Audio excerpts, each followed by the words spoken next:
nous allons pouvoir passer au chapitre de la naissance et des mythes d'origine. C'était le préalable.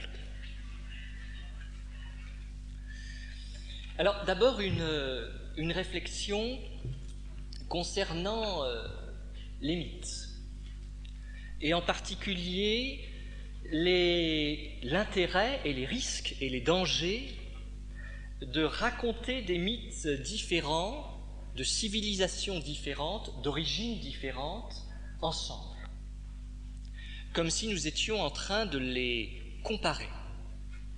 Et c'est peut-être très intéressant, mais aussi très risqué, de comparer des mythes.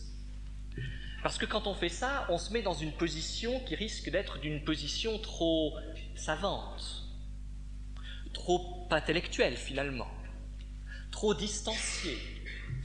Alors que ces mythes, ils ont été racontés d'abord dans des situations, dans des peuples où ils étaient centraux, où on ne comparait pas avec le mythe voisin. On se le racontait comme s'il était, il ne faudrait pas dire comme s'il était, parce qu'il était le savoir, seul et universel. Alors que pour nous, quand nous racontons un mythe, nous pouvons comprendre ça, que ça a été pour les gens qui l'ont raconté le savoir seul et universel, mais pour nous, nous le prenons avec une distance, en le relativisant. Et on n'a peut-être pas le droit de faire ça. On le fait, mais on n'a peut-être pas le droit de le faire.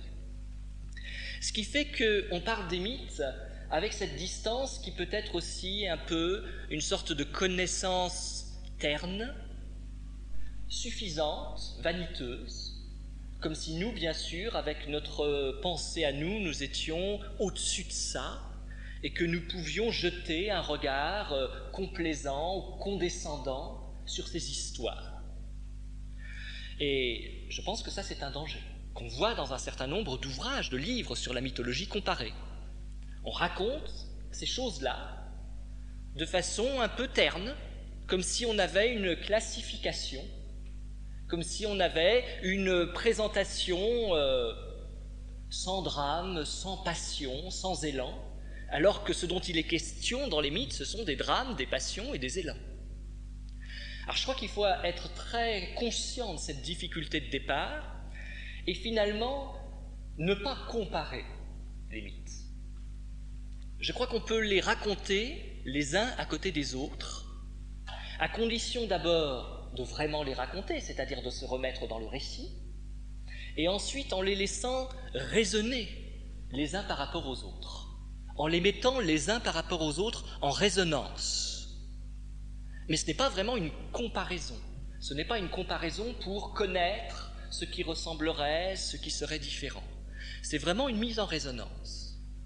Et la caisse de résonance, ce n'est pas un mythe, ce n'est pas une connaissance, ce n'est pas une étude.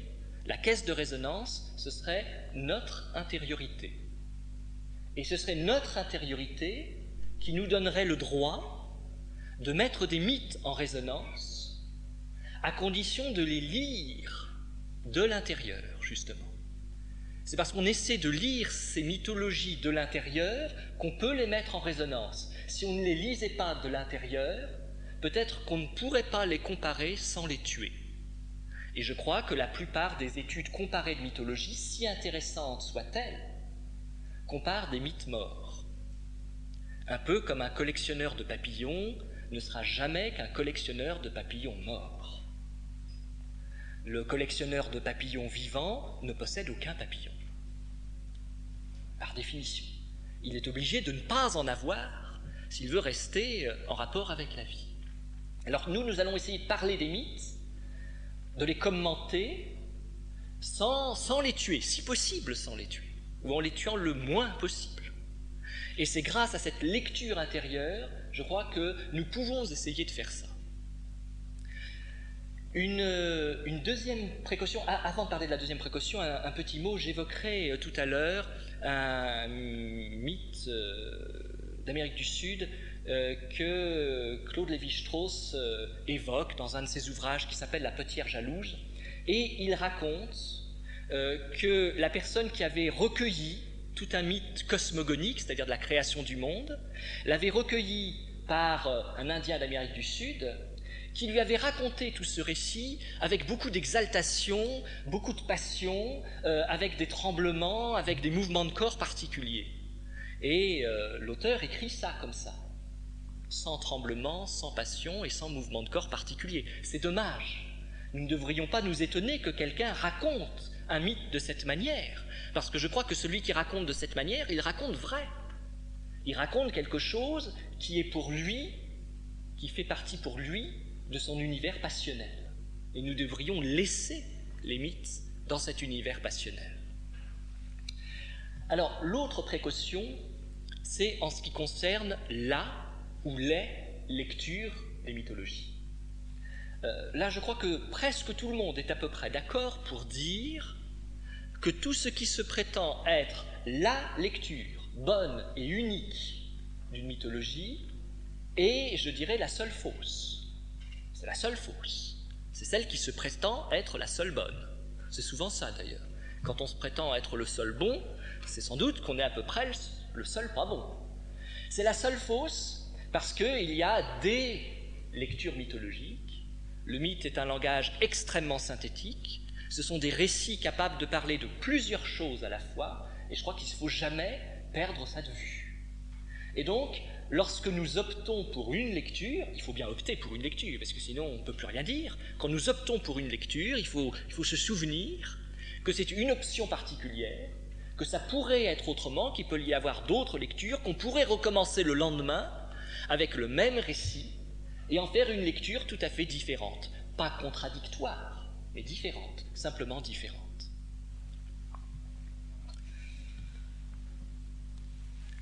Une troisième remarque, c'est dans la relation entre la naissance et les mythes d'origine. C'est au fond un postulat que d'établir cette relation entre naissance et mythes d'origine. Mais c'est un postulat, heureusement pour nous et heureusement pour moi, vieux comme le monde. Il n'y a pas d'idée plus ancienne que l'idée selon laquelle il y a une relation entre le mythe d'origine et la naissance. C'est une idée vieille comme le monde. C'est l'idée la moins originale qui soit. Et c'est intéressant de commencer par les idées les moins originales qui soient. Comme ça, on est sûr, en disant quelque chose d'extrêmement banal, on est sûr de dire quelque chose qui soit humain. Parce que l'humanité, elle passe par le sens de ce qui est commun, finalement, voire de ce qui est banal. Donc je commencerai par cette idée banale, tellement traditionnelle qu'elle est devenue archi-commune, qu'il y a une relation entre un mythe d'origine et une naissance. Que le monde, selon cette façon de penser, que le monde est né comme un enfant naît. Et que du coup, plus nous comprenons ce qui se joue à la naissance d'un enfant, plus nous comprenons l'origine du monde, et bien sûr la réciprocité, plus nous connaissons, plus nous comprenons ce que nous disent les mythes d'origine, et mieux nous comprenons les enjeux d'une naissance. Voilà, c'est donc extrêmement simple. Il suffit de comprendre l'un ou l'autre. Une fois qu'on a bien compris l'un, on a bien compris l'autre. Certaines personnes disent que toute la difficulté, c'est d'arriver à comprendre l'un. Mais ce que nous dit cette idée, c'est qu'on ne peut pas comprendre l'un sans l'autre. Et donc, pour connaître l'un ou l'autre, il faut connaître les deux. Donc si vous me suivez, là on est rentré vraiment dans la pensée mythologique. Je vous rappelle que puisque l'un est comparable à l'autre, il suffirait de connaître l'un pour connaître l'autre. Mais comme pour connaître l'un, on est obligé de connaître les deux en même temps, ça suppose que pour connaître les deux, il faut d'abord connaître les deux, et pour connaître l'un, il faut connaître l'un. Et là, nous sommes rentrés dans la pensée mythologique, sans s'en rendre compte, tout doucement, tranquillement. Nous sommes dedans. C'est-à-dire que nous sommes sortis d'un certain schéma de pensée. Et pour rentrer dans la pensée mythologique, il faut sortir d'un certain schéma de pensée. C'est comme si on laissait derrière soi sa pensée habituelle, un peu comme on part de chez soi, on ferme sa maison. Et on laisse cette pensée-là derrière soi. Et puis on ouvre une autre porte et on entre dans la pensée mythologique. Peut-être qu'au bout de 6 jours, on se rend compte qu'il n'y avait pas 2 portes, qu'en fait c'était la même, que quand on croyait qu'on était en train de sortir de chez soi, on était encore justement dans la pensée ordinaire, mais que dès l'instant qu'on sort de chez soi, déjà, on rentre immédiatement dans un autre endroit qui est peut-être le même, que finalement, en croyant sortir, on n'est pas sorti, on est resté sur place, on est dans la même maison, on est dans la même vision des choses, mais simplement, le regard, lui, a changé, tout est changé, rien n'est changé, on est au même endroit et on est complètement ailleurs, et il faut être allé au bout de ce voyage dans l'ailleurs mythologique pour comprendre qu'on n'a pas bougé d'un pouce, et que tout est changé. Si vous me suivez, ça va continuer comme ça, sans effort d'ailleurs, parce que tous les mythes, c'est comme ça. Toutes les histoires mythiques, c'est comme ça. On commence dans une histoire, on se dit « Ah bon, ça va, je comprends, c'est pas trop compliqué », et effectivement, rien n'est compliqué. Mais on arrive au deuxième passage, au troisième passage de l'histoire, et on commence à se demander exactement où on est. On continue, et on ne sait plus du tout où on est. Alors on reprend le fil de l'histoire pour se dire « Où est-ce que c'était compliqué ?» Et on reprend l'histoire et c'est compliqué nulle part. Alors comment ça se fait, puisque c'est compliqué nulle part, que quand on a tout suivi exactement, au bout du compte, on ne sache plus où on est? Ben, c'est parce qu'on a compris. Si vous voulez, je recommence la démonstration. Ou alors on va carrément partir sur une histoire pour que ce soit quand même plus simple. Alors je commencerai par une histoire turque, un mythe d'origine turque. Alors j'ai trouvé ça dans un livre écrit alors par des gens très savants. Et alors des gens très savants, ils écrivent des choses intéressantes, mais ils ne se rendent pas compte que ce qu'ils écrivent, c'est drôle. Alors je vais quand même vous dire à peu près le texte savant préalable, à peu près, parce que je ne peux pas vous dire exactement, c'est trop dur, mais à peu près. Eh bien, au XIVe siècle, il y aurait un Égyptien qui aurait fixé une légende, un récit traditionnel arabe, qui en fait était en relation pour exprimer une pensée et un texte persan qui eux-mêmes étaient traduits du turc. Et donc c'est comme ça qu'on arrive, si vous voulez, à l'origine de l'origine, et l'origine de l'origine, c'est en Turquie. Donc si un jour vous allez en Égypte et qu'on vous parle de cette histoire, vous saurez que c'est une tradition arabe traduite du persan, traduite du turc. Et une fois qu'on aura remonté comme ça la chaîne traditionnelle de traduction en traduction, eh bien on aura l'original. Ça vous montre qu'il faut écouter l'histoire que je vais vous dire avec beaucoup de confiance, parce que c'est la vraie origine, et en même temps certaines précautions, puisque c'est la vraie origine, mais elle a d'abord été traduite du turc en persan, ensuite du persan en arabe, et ensuite elle a été rédigée bien après, des siècles après, de la langue orale à la langue écrite. Or, nous savons qu'il peut y avoir dans ce genre d'activité de traduction certains petits faux sens ou contresens. Donc, l'original est absolument vrai, ça c'est garanti, mais comme nous l'avons recomposé à partir d'une série de traductions et que nous ne pouvons bien sûr pas garantir des traductions, le texte de l'original est totalement garanti et absolument pas garanti. Nous allons donc parler de quelque chose qui est absolument vrai et qu'il faut prendre avec beaucoup de précautions. Alors de quoi il s'agit ? Eh bien, il s'agit d'abord de comprendre que pour les Turcs, dans la mesure où certains sont originaires des invasions mongoles, il faut bien quand même avoir l'histoire en tête, que pour les Turcs, dans cette tradition-là, l'origine du monde, ça commence en Chine. Si vous me suivez toujours, là, ça y est, nous sommes arrivés là-bas. Ça commence en Chine, et ça commence dans une grotte. Parce que la vie, ça commence dans une grotte, une caverne. Et dans cette caverne, d'habitude, il n'y a pas d'eau. Mais ce jour-là, au commencement, ce jour-là, eh bien, il y a eu beaucoup d'eau, et l'eau a envahi la grotte. C'était peut-être des eaux de pluie, C'était peut-être des eaux de pluie qui ont entraîné des crues. Enfin, il y a eu beaucoup d'eau, et l'eau a envahi la grotte. Et il se trouve que dans cette grotte-là, parce que ce n'était pas n'importe quelle grotte, c'était la première grotte. Dans cette grotte-là, il y avait une forme qui a été creusée dans la terre. Et pas n'importe quelle forme, sinon je ne vous raconterai pas cette histoire. Il y avait une forme humaine et qui était creusée dans la terre. Et l'eau, quand elle est rentrée dans la grotte, eh bien, elle a emporté avec elle beaucoup de glaise. Il y a eu beaucoup de glaise. Et donc, comme l'eau est entrée, et qu'elle charriait de la glaise, et que nous sommes finalement dans une pensée simple, la glaise est entrée dans la grotte avec l'eau.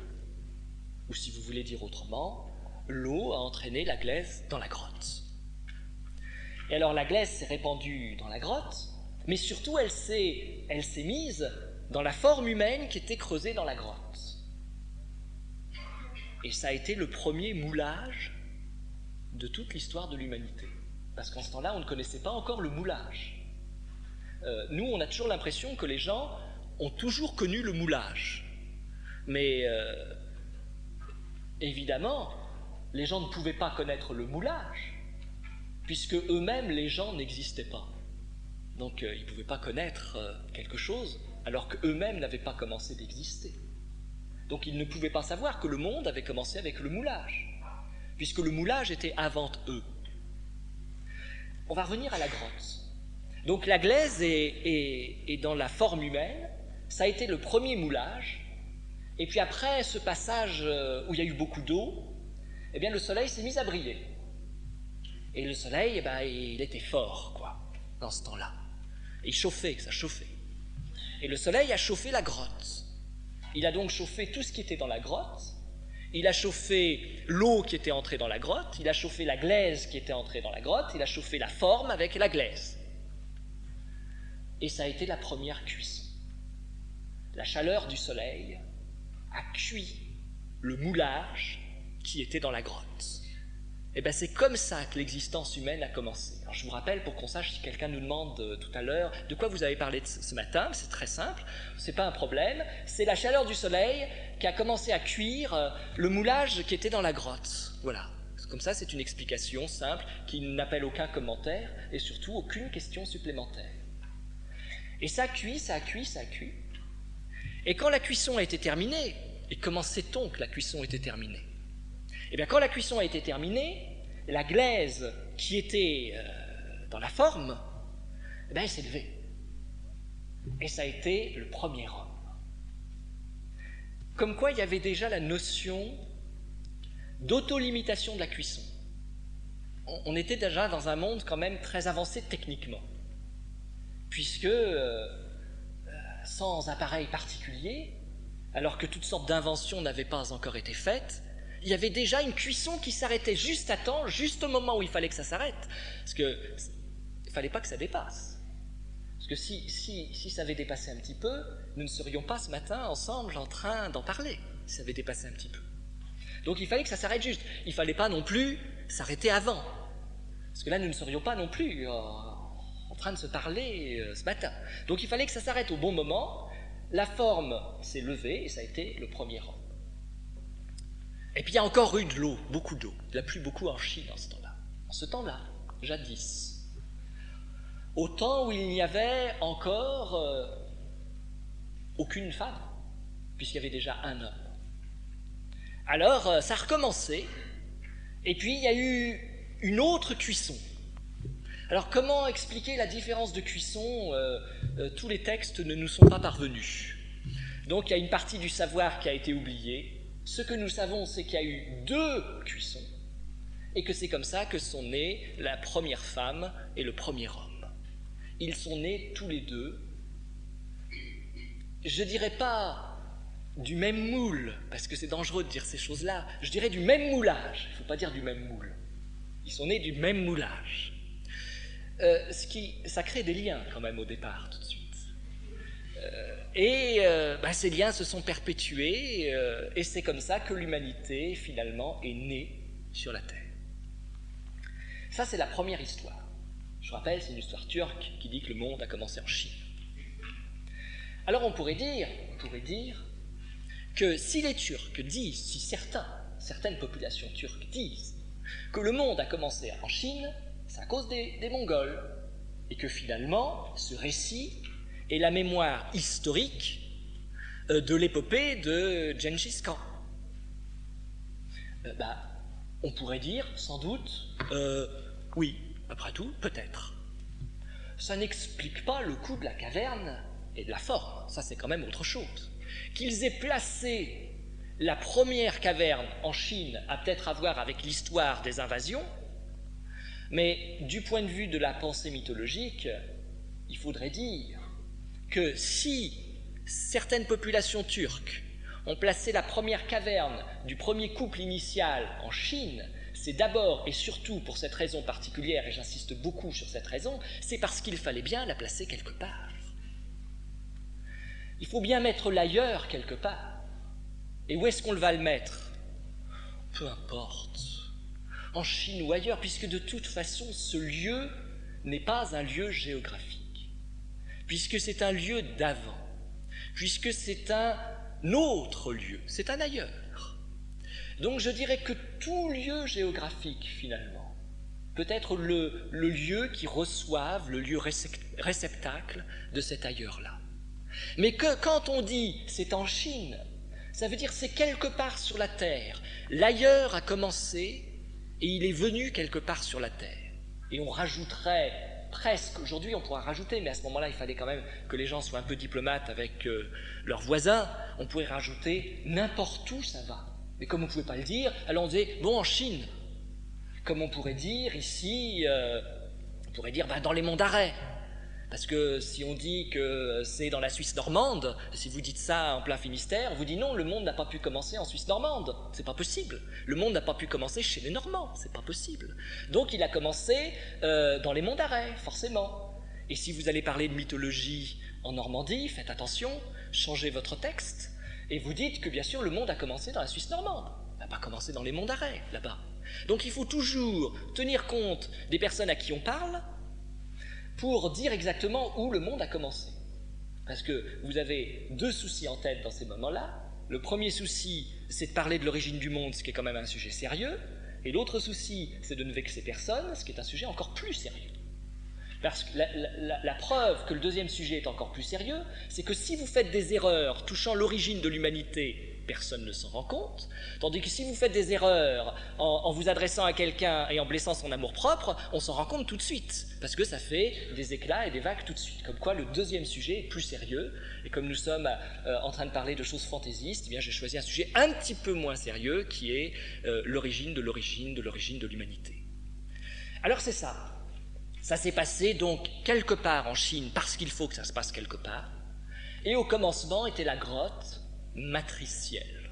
Au commencement était la matrice. C'est comme ça qu'on pourrait dire les choses. Et c'est dans la matrice que l'humain est venu au monde. Nous sommes bien dans un récit de conception, de gestation et de naissance.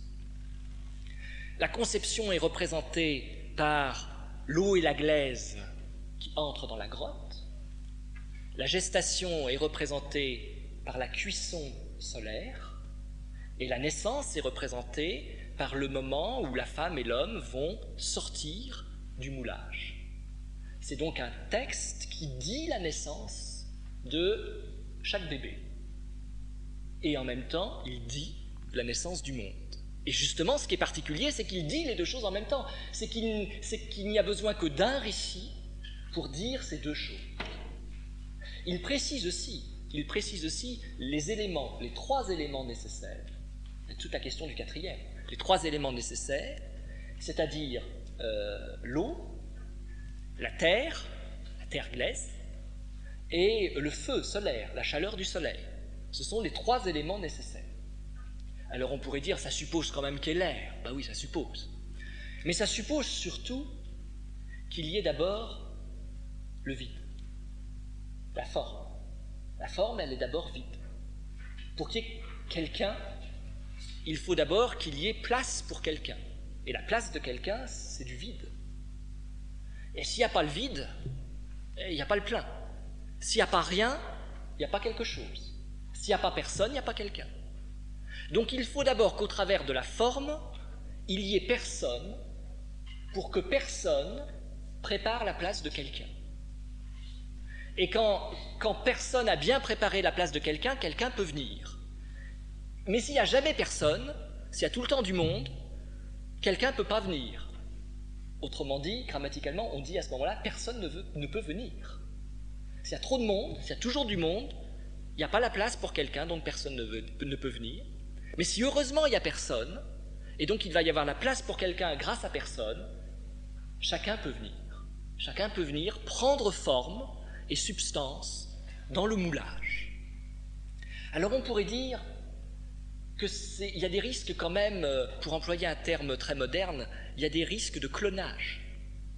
Oui, mais heureusement, il y a des différences de cuisson. Il faut qu'il y ait quelque chose qui ressemble, ça va être le moulage d'origine, et quelque chose qui est différent, et ça va être la modalité, le temps de cuisson. Vous pouvez avoir un élément semblable du moment que vous avez des éléments dissemblables. Du moment que le dissemblable se mêle au semblable, il ne risque pas d'y avoir de répétition. Il ne risque pas d'y avoir deux êtres pareils. C'est ça l'enjeu. Comment est-ce qu'il va y avoir des êtres suffisamment semblables pour qu'ils puissent quand même faire des choses ensemble, ne serait-ce que vivre ensemble, mais suffisamment dissemblables pour qu'ils ne soient pas le même, parce qu'on s'ennuie sinon. Si l'autre c'est soi, ça ne va pas. Et donc là, il y a un récit tout simple pour nous dire le semblable et le dissemblable. Même moulage, différence de cuisson. Et tout l'art d'un certain nombre de récits mythologiques, c'est ça. C'est de dire, avec très très peu de moyens, avec très très peu d'éléments, des espèces de paradoxes de base, grâce auxquels on peut concevoir la vie, on peut penser la vie.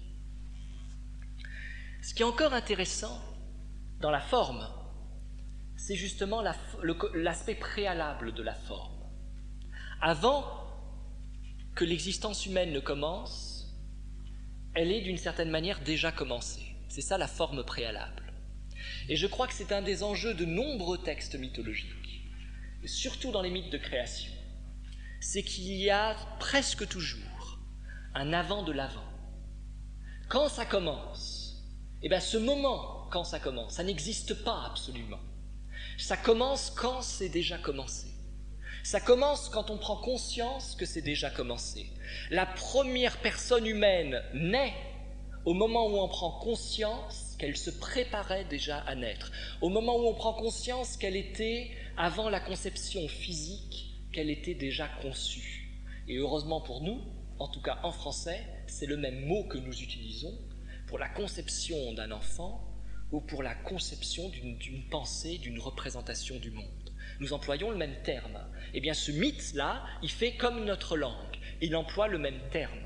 Avant la conception de l'être humain, il y a la conception de la possibilité de sa venue. Pour que le monde naisse, il faut que le monde ait été, pour ainsi dire, préalablement pensé, ou préalablement conçu, ou préalablement, ce serait peut-être le terme encore le plus juste, espéré. Il faut qu'il y ait un désir de pour que ça puisse naître. Et ce désir de, c'est la forme qui est préalable avant que ça ne commence réellement, avant qu'il n'y ait de l'événement concret. Il y a ce préalable-là. Et c'est ce que dit très bien ce récit, ce mythe turc.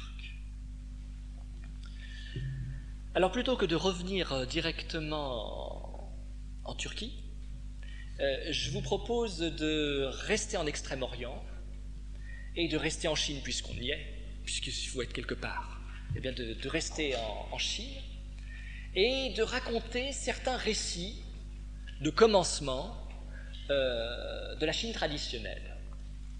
Alors, ce sont des récits et en même temps c'est un récit, c'est toujours pareil. C'est à la fois le même et ce sont des récits différents. Le premier dit que au commencement, il y avait l'immensité vide. Donc vous vous représentez simplement ce que c'est. Très simple de se représenter ça. Et comme on sait bien représenter ce que c'est, on va pouvoir passer au deuxième stade. Et le texte dit que l'immensité vide engendre l'étendue et le temps. Et que l'étendue et le temps engendrent les souffles. Et à un moment donné, les souffles prennent des contours. Et dès l'instant que les souffles prennent des contours, à ce moment-là, il y a des éléments qui ont des formes. Et les éléments légers et subtils sont allés les uns avec les autres et ont donné le ciel, et les éléments plus lourds et grossiers sont allés les uns avec les autres et ont donné la terre. Mais c'était beaucoup plus facile pour les éléments légers et subtils d'être ensemble et de former ensemble le ciel, ça a été beaucoup plus facile, que pour les éléments lourds et grossiers de former la terre, ça a été plus long. Ce qui fait que les premiers, ils sont arrivés avant les seconds, ce qui fait que le ciel a été formé avant la terre, ce qui fait que ça nous permet de comprendre, c'est intéressant, pourquoi on rencontre un petit peu plus de difficultés dans la terre, sur la terre, c'est-à-dire dans notre existence, c'est parce que les éléments de départ, c'était plus dur à mettre ensemble. Et certaines mauvaises langues, qui ne sont pas forcément orientales, certaines mauvaises langues orientales et occidentales, disent que c'était tellement plus facile de former le ciel que la terre, ça s'est fait tellement plus vite, que le ciel, il y a longtemps qu'il est fait, et que la terre, c'est toujours pas terminé. Et donc, non seulement la terre a été formée après le ciel, mais que peut-être, mais ça c'est des gens qui disent ça, mais que peut-être, sa constitution n'est pas encore terminée. Alors voilà comment on raconte en Chine comment ça a commencé. On raconte, là aussi, par le vide, l'immensité vide. Alors, on pourrait dire, ouais mais c'est une autre paire de manches. Tout à l'heure, c'était un moulage, donc une forme qui laisse du vide. Cette fois-ci, c'est pas un moulage. C'est toute l'immensité qui est vide. Alors c'est beaucoup plus dur à imaginer d'abord, et puis c'est beaucoup plus impressionnant. Oui, on pourrait dire, oui, mais c'est pas le vide qui est vide, c'est l'immensité qui est vide. Alors quelqu'un pourrait répondre, bah oui, mais c'est encore plus de vide. Mais on pourrait l'entendre, non, parce que si c'est immense, si on sait que c'est immense, c'est que c'est pas totalement vide. Parce que dans l'idée d'immensité, c'est qu'il y a bien des repères. Et on retrouve toujours ces paradoxes d'origine. Que ce soit le moulage tout à l'heure, que ce soit l'immensité vide maintenant, l'idée est la même. La réalité est tellement complexe qu'on ne peut la comprendre qu'à partir de la pensée paradoxale. Si on ne commence pas par la pensée paradoxale, si on veut des choses bien établies, bien organisées, bien définies, bien différentes, on ne comprendra rien. Il faut se risquer dès le départ dans la pensée paradoxale et accepter de dire « je ne comprends rien, je vais faire comme si je comprenais et je vais me laisser porter par le récit ». Et à ce moment-là, ça a à voir avec la naissance ou l'après-naissance. Parce qu'on comprend enfin, grâce à cette pensée paradoxale, que la seule manière de suivre le récit, c'est de se laisser porter par lui, en d'autres termes, je vais employer le terme technique, de se laisser bercer par lui. Le mythe, c'est une berceuse. Alors, on n'arrête pas la berceuse en disant « qu'est-ce que ça veut dire le premier verset de la berceuse ?» Parce que si quelqu'un s'arrête pour expliquer le début de la berceuse, ça berce plus. Donc à la limite, on peut essayer de comprendre après, mais il faut d'abord se laisser porter par la berceuse. Et c'est comme ça qu'un enfant se calme, et c'est comme ça qu'une intelligence adulte se calme. Parce qu'une intelligence adulte, c'est pas calme. Ça pleure tout le temps, ça dort mal, ça réveille le monde, l'intelligence adulte, parce que ça pose des tas de questions, ça s'inquiète de tout, de vouloir tout comprendre. Alors le mythe, si vous voulez, c'est ce qui permet de bercer l'intelligence adulte pour qu'elle arrête de crier. Voilà. Et alors l'intelligence écoute le mythe, ça la berce, ça la berce, ça la berce, ça la berce, et puis au bout d'un moment, elle ne pose plus de questions. Elle s'est endormie.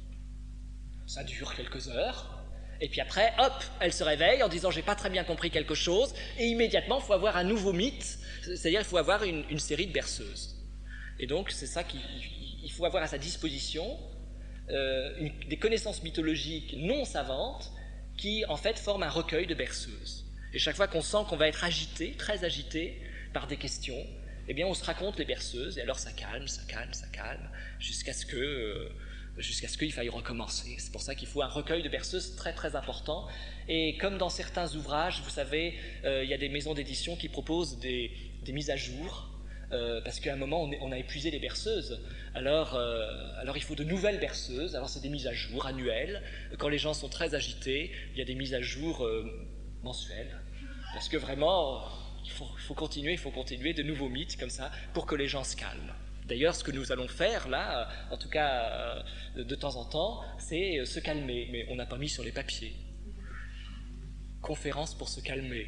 Ça se met pas, parce que après les gens font des réflexions sur les titres, sur le format des papiers. Alors si en plus on met conférence pour se calmer, y a plein de gens qui diront « mais moi je suis calme » et qui viendront donc réclamer énergétiquement et nerveusement qu'on ne mette pas ça puisque eux sont calmes.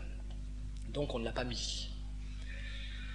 Donc au commencement était l'immensité vide. Je reviens parce que sinon après, on ne sait plus du tout où c'était. Au commencement était l'immensité vide. Et l'immensité vide a engendré l'espace et le temps. Donc il y a l'immensité vide, puis après il y a l'espace et le temps. Et l'espace et le temps ont engendré les souffles. Au début, il y a quelque chose qui est peut-être rien, mais qui n'est pas totalement rien, sinon on ne pourrait pas le nommer. Si on peut le nommer, c'est que c'est sans doute quelque chose. Au début, il y a ça. Et ça est dit par deux termes, immensité et vide.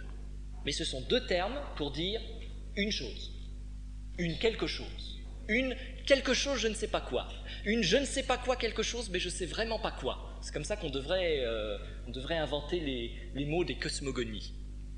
Et le « je ne sais pas ce que c'est », mais je sais que ces deux éléments en un a engendré l'espace et le temps. Alors ça, c'est deux éléments en deux. Donc le 1 a engendré le 2. Autrement dit, quand on se raconte des histoires comme ça, on apprend à compter. Et donc c'est une idée qui peut être reprise pédagogiquement pour apprendre à compter. Parce que si vous racontez 1, 2, 3, c'est un peu triste, quoi. Alors que si vous dites au commencement était l'immensité vide, vous avez déjà le 1 double. L'immensité vide engendre l'étendue et le temps. Vous avez le 2 fondamental. L'étendue et le temps engendrent les souffles. Les souffles, est-ce que c'est le 3? Non, c'est le divers. Au commencement était l'un double. Ensuite est venu le 2. Et le 2 a donné naissance au divers. Ben déjà, ça vous change votre cours d'arithmétique. Ça vous fait voir les choses autrement. Une autre façon de compter. Alors, ça peut être aussi très, très intéressant lorsque vous comptez d'autres réalités du monde. Par exemple, quand quelques personnes sont dans une pièce ensemble, vous dites, on est combien? Alors attendez, on va compter. Alors, il y a le 1 double, il y a le 2 parfaitement séparé, et vous avez le divers. Et on pourrait continuer comme ça avec la quaternité. Alors mais ça c'est tellement complexe, on verra ça tout à l'heure. Donc on compte comme ça. Et on compte toujours selon des schémas paradoxaux. Plus on compte, plus on avance dans le paradoxe. Parce que comment est-ce que le 2 a pu donner naissance au divers? Grâce à la capacité d'engendrer. Parce que quand quelqu'un dit au commencement était l'immensité vide, ensuite l'immensité vide a engendré l'étendue et le temps, l'espace et le temps. Et l'espace et le temps ont engendré les souffles. On fait comme si on n'entendait pas ce qui était essentiel, c'est-à-dire la capacité d'engendrer. Ça veut dire, si vous me suivez, parce qu'il faut être très très clair, parce qu'il faut ressortir de là avec des idées claires et définitives. Il ne faut pas rester avec la moindre parcelle d'incertitude.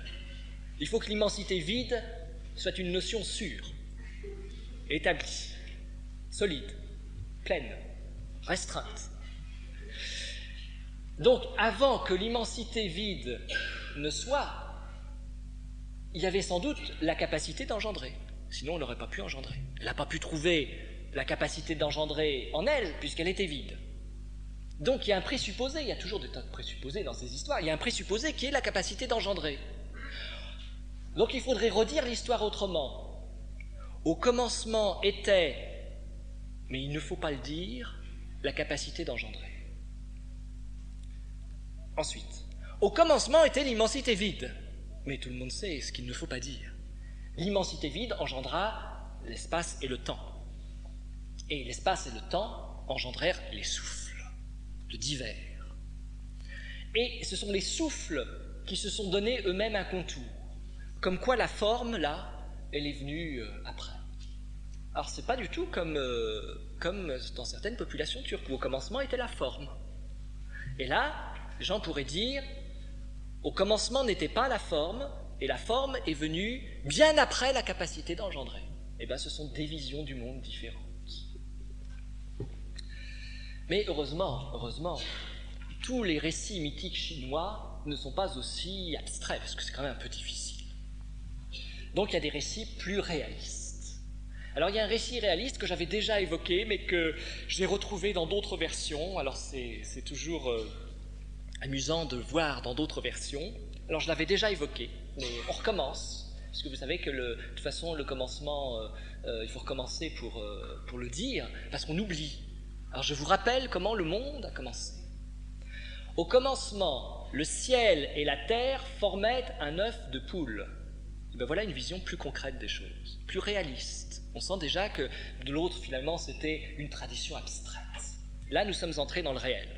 Au commencement, le ciel et la terre formaient un œuf de poule, et Pangu, célèbre personnage dont j'ai déjà eu l'occasion de parler, Pangu est né Dieu. Voilà, ça a commencé comme ça.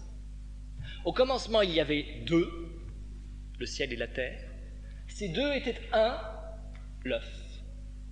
Mais le un était indifférencié. Donc les deux formaient une unité indifférenciée.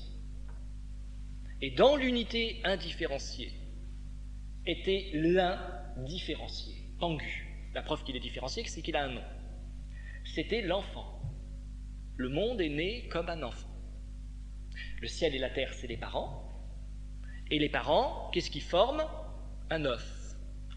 Aujourd'hui, on dirait plutôt un foyer. Des fois, on dit un nid. Les gens, ils disaient un œuf. Peut-être que ça voulait dire que les parents étaient eux-mêmes œufs. Ce qu'on ne peut pas croire. Des gens aussi différenciés que des parents, ils ne sont pas un œuf. Eh bien, on ne sait pas. Enfin, les Chinois traditionnels se demandaient si finalement le père et la mère, des fois, n'étaient pas très indifférenciés. Est-ce que c'était l'unité accomplie, l'harmonie, ou est-ce que c'était le chaos originel? On ne sait pas. Donc le mythe ne tranche pas entre l'harmonie conjugale et le chaos originel.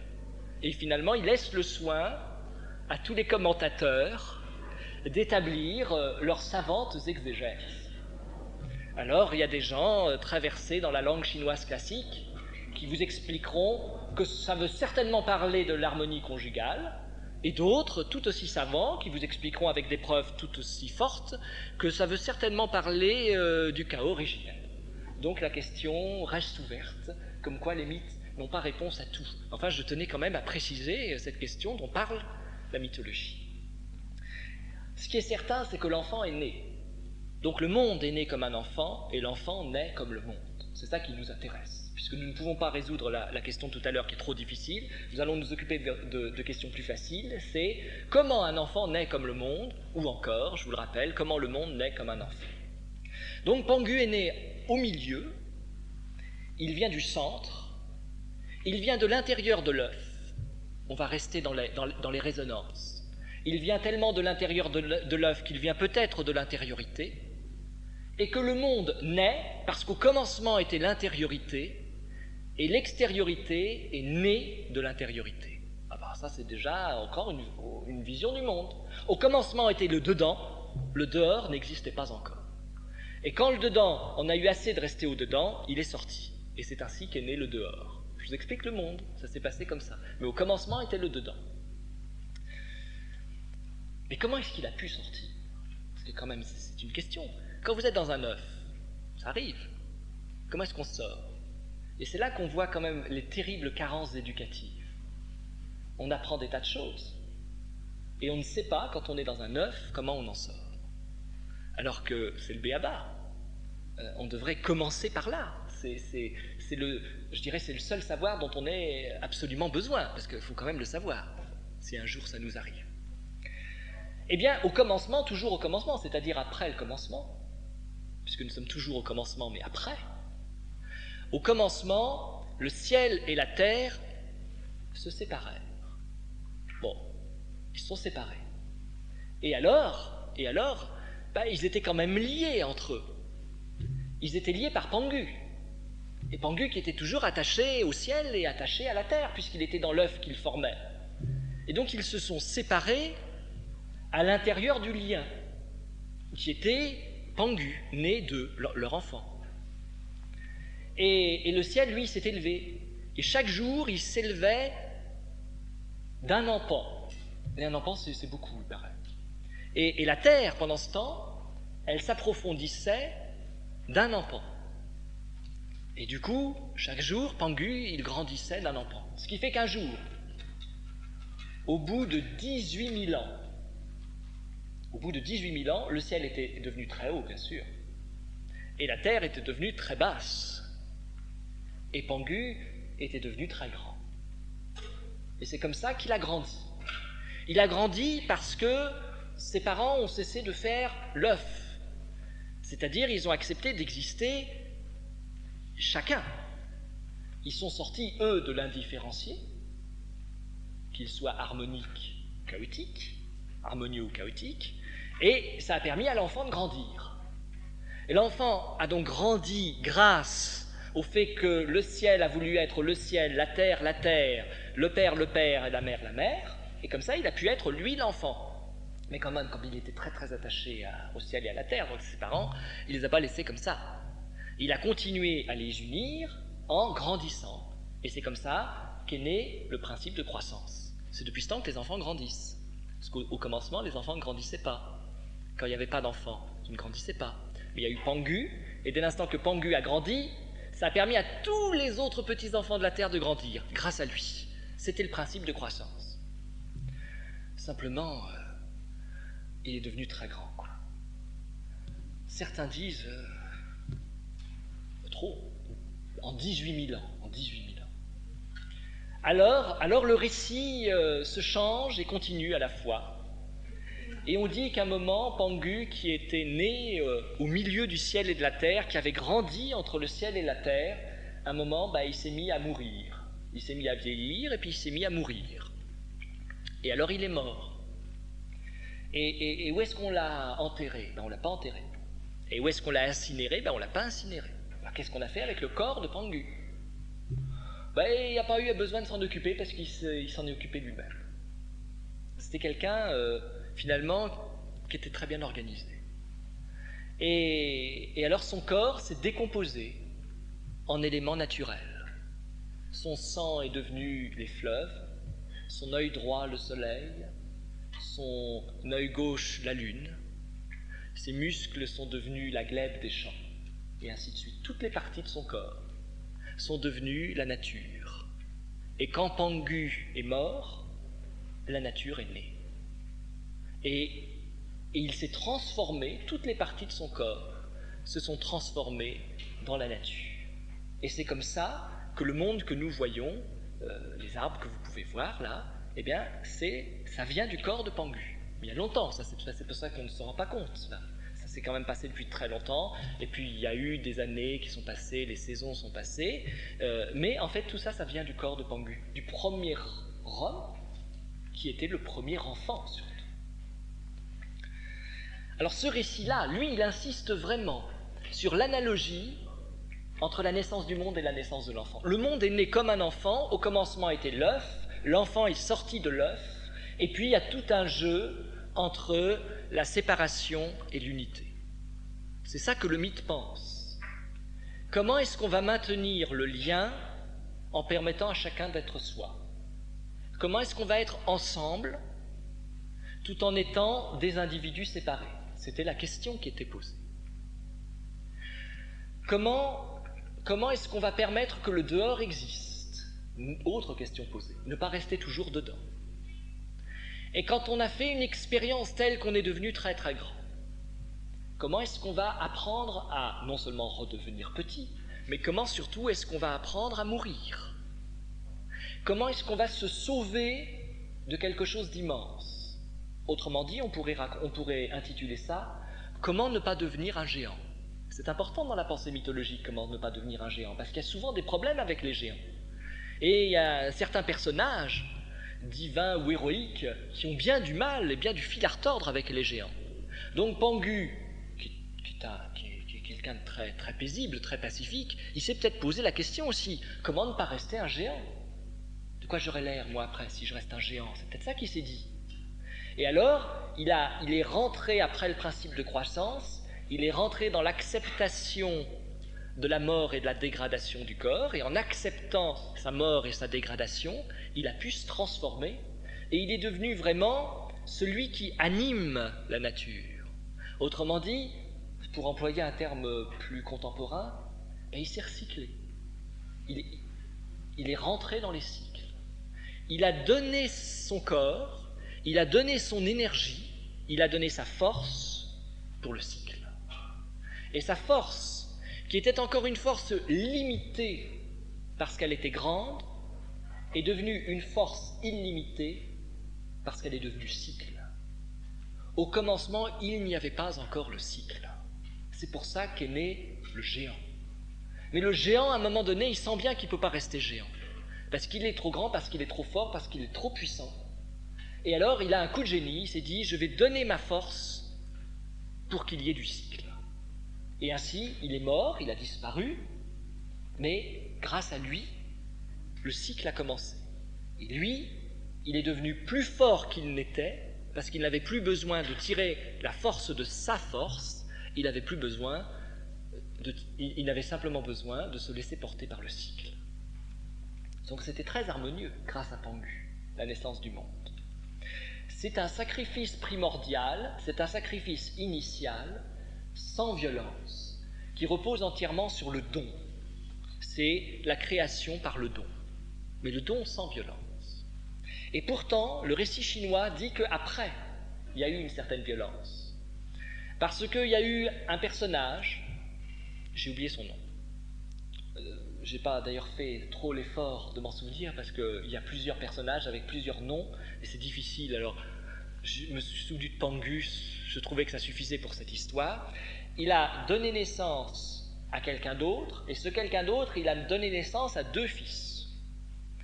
Et il y avait, au travers de ces 2 fils, une communication entre le ciel et la terre. Parce que c'est toujours la question de la communication entre le ciel et la terre, parce que tant que Pangu était relié au ciel et à la terre, le ciel et la terre avaient beau être séparés, il les reliait, lui les reliait. Mais quand il a donné sa vie dans le cycle de la nature, qu'est-ce qui s'est passé? Eh bien la communication a tenu lieu de lien. Puisqu'il n'y avait plus Pangu, il y avait la communication.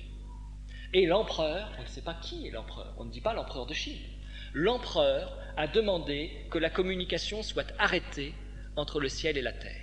Et donc il a séparé les 2 frères, il a demandé à ce que les 2 frères se séparent et ne communiquent plus de la terre au ciel ou du ciel à la terre. Ce qui fut fait. Nous en sommes là. C'est-à-dire que, au commencement étaient le 2 ensemble, et à un moment donné, il y a eu coupure, rupture entre le 2 ensemble, et ça a donné naissance aux 2 séparés. Et depuis que les 2 sont séparés, tous les contes, tous les mythes le disent, ils cherchent à se relier. Mais il y a une sorte de séparation dramatique, de fin dramatique de la communication entre le ciel et la terre. Et c'était la question que traite l'ensemble du mythe chinois. Au commencement, le lien était solide grâce à l'enfant. Quelque chose a dû se passer de tel que la séparation s'est faite, que la communication a été interrompue. Et dans la mesure où elle a été interrompue entre 2 frères à la suite d'une généalogie, ça voudrait dire qu'à un moment donné, de naissance en naissance, de génération en génération, il y a eu un problème généalogique tel que la communication entre le ciel et la terre était perdue. C'est ça qui est intéressant de souligner, c'est qu'au début, il y a bien analogie entre la naissance du monde et la naissance d'un enfant, et ensuite il y a analogie entre les problèmes familiaux et la difficulté de communication entre ciel et terre. Autrement dit, on est dans le paradoxe et en même temps dans la cohérence jusqu'au bout.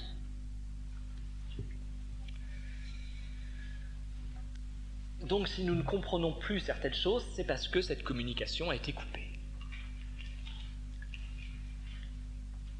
Alors je vous propose de franchir le Pacifique, d'aller en Amérique du Sud, sur les traces de Claude Lévi-Strauss qui raconte des tas de mythes d'Amérique du Sud. Mais il faudrait que je parle un peu plus bas, parce que les commentaires sont tellement loin des siens que faut pas qu'on nous entende. Alors lui raconte un mythe Achuar. Et les Achuars, ce sont des gens qui étaient proches des Jivaros, qui ont une certaine célébrité. Mais les Achuars, ce ne sont pas des Jivaros. Et alors eux racontent qu'au commencement, il n'y avait pas de nuit. J'avais déjà raconté un autre mythe il y a longtemps au commencement il n'y avait pas de nuit, mais là c'est une autre histoire. Au commencement il n'y avait pas de nuit. Personne ne dormait et tout le monde travaillait tout le temps. Alors je ne sais pas si vous imaginez la nostalgie des origines, les Achuars ils ne comprendraient pas. C'est difficile d'ailleurs d'imaginer ça. Il n'y avait pas d'alternance. Donc personne ne dormait, tout le monde travaillait tout le temps. Il y avait 2 hommes particuliers qui étaient 2 frères, Soleil et Lune. Soleil et Lune, c'était 2 frères. Il ne faut pas se tromper, hein, on voyage, alors chez nous on dit le Soleil et la Lune, mais c'est parce qu'on n'est jamais sorti de chez nous. Mais les autres, eux, ils disent le Soleil et le Lune. Et donc ils étaient frères. Et Lune avait une épouse qui s'appelait Oju, et qui était le nom de ce qui allait devenir l'engoulevent, l'oiseau nocturne, l'engoulevent. Alors ce sont des mythes sur l'engoulevent. Et ce qu'ils aimaient bien, les époux, c'était de manger la nourriture de base là-bas, qui était les courges. Seulement voilà, Lune remarquait que depuis un certain temps, il ne mangeait que des courges pas mûres, vertes. Et il s'est rendu compte que son épouse, au jus, elle gardait, elle, toutes les courges bien mûres. On voit déjà l'harmonie conjugale. Toutes les courges bien mûres. Alors, il était très ennuyé de remarquer ça, mais il s'est dit qu'il allait lui dire. Et donc un jour, il décide de lui dire. Mais elle avait compris ce qu'il pensait. Parce qu'en ce temps-là, les gens comprenaient ce que les autres pensaient. Maintenant, non, c'est fini. Mais en ce temps-là, oui. Et alors, ce qu'elle avait fait, elle avait pris une épine à un palmier, et avec cette épine, elle s'était cousue les 3/4 de la bouche.